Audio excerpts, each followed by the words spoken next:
This is the case of constitutional breach, రాజ్యాంగ ద్రోహం by ex chief minister K Chandrashekar Rao.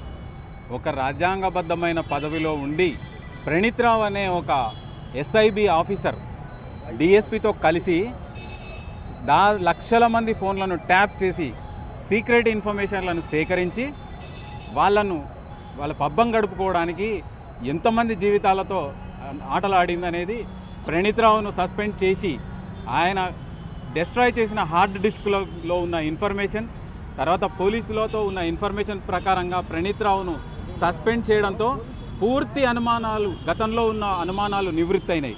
Form house case, pilot Rohit Reddy కేసులో మేము గతంలోనే రాష్ట్ర హైకోర్టులో ఒక పిటిషన్ దాఖలు చేయడం జరిగింది. ఇన్వెస్టిగేషన్ చేయాలి ఫోన్ ట్యాపింగ్లపై అని చెప్పి రిక్వెస్ట్ చేయడం జరిగింది. అప్పట్లో ఇంత సీరియస్నెస్ లేదు. అప్పుడు గవర్నమెంట్లో ముఖ్యమంత్రిగా చంద్రశేఖరరావు గారు ఉన్నప్పుడు ఆ కేసు మీద ఉన్న ప్రభావం వల్ల మేము ముందుకు వెళ్ళలేకపోయినాం. కానీ ఈరోజు పూర్తి స్థాయిలో రూఢి అయింది.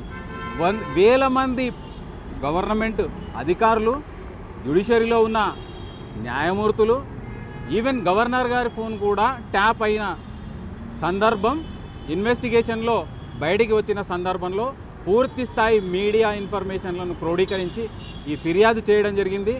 రాజ్యాంగబద్ధమైన పదవిలో ఉన్న ఒక ముఖ్యమంత్రి రాజ్యాంగ విరుద్ధంగా, రాజ్యాంగ ద్రోహం, home ministry of Indian government permission లేకుండా ఏ ఒక్క వ్యక్తి సెల్ ఫోన్ డాటాను సేకరించడం కానీ, సెల్ ఫోన్ కన్వర్జేషన్ని సేకరించడం కానీ అది నిబంధనలకు విరుద్ధం.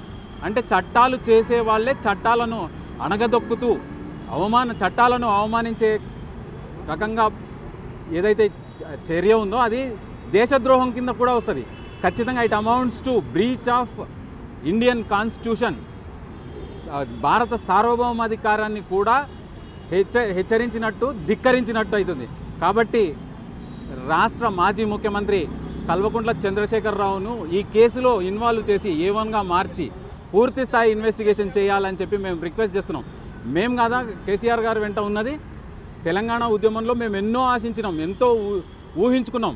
అన్నింటిని మీద మన్ను పోసి అందరి ఆశలను అడియాసలను చేసి 1200 మంది తెలంగాణ బిడ్డల ప్రాణాలను బలిపెట్టి తెలంగాణ సాధించుకొని అధికారంలో పబ్బం గడుపుకొని కోట్లాది రూపాయలు మూటగట్టుకొని తిరిగి ఎవరైతే తెలంగాణ కొరకు పనిచేసినారో వాళ్ళ ఫోన్లను కూడా ట్యాప్ చేసి నీతిబాహ్యంగా, చట్టబాహ్యంగా ఈ కార్యక్రమాలన్నీ సిగ్గుచరం లేకుండా చేసిన ఆ వ్యక్తి ఖచ్చితంగా చట్టబద్ధంగా శిక్షకు అర్హుడు. కాబట్టి ప్రణీత్ రావుతో పాటు ఎవరైతే అధికారులు ఉన్నారో ఎస్ఐబిలో కానీ, తర్వాత అంతకంటే మించిన స్థాయిలో రిటైర్ అయ్యి కూడా వీళ్లకు సహకరించిన వ్యక్తులను పూర్తి స్థాయి శిక్షించాలి.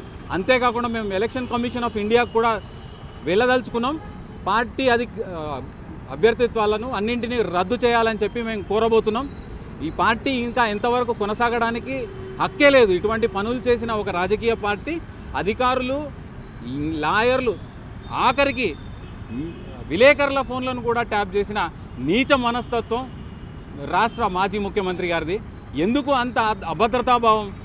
మిమ్మల్ని ఎంతో ఉన్నత స్థాయిలో ఊహించుకున్న ప్రజలకు ఆశనిపాతంగా మీరు కోట్ల రూపాయలు మూటగట్టుకొని వేలాది ఎకరాలు మీరు మూటగట్టుకున్నా కూడా ఏ ఒక్కరు కూడా ప్రశ్నించకున్నా కూడా వాళ్ళ వ్యక్తిగత ఇన్ఫర్మేషన్, రాజ్యాంగం ప్రసాదించిన హక్కు, రాజ్యాంగం ప్రతి పౌరుడికి ప్రసాదించిన హక్కు, రైట్ టు ప్రైవసీని భగ్నం చేసే విధంగా కొన్ని వేలు లక్షల మంది ఫోన్లను మీరు ట్యాప్ చేసినారు. అదే మీ కొంపం ముంచింది. లక్షల మంది ఫోన్ ట్యాప్ చేసి ఎంతమంది ఫోన్లు మీరు వినగలిగినారు అనేది మీ విచక్షణకు వదిలేస్తూ ఖచ్చితంగా చట్టబద్ధమైన చర్యలను మాత్రం మేము కోరుకుంటున్నాం.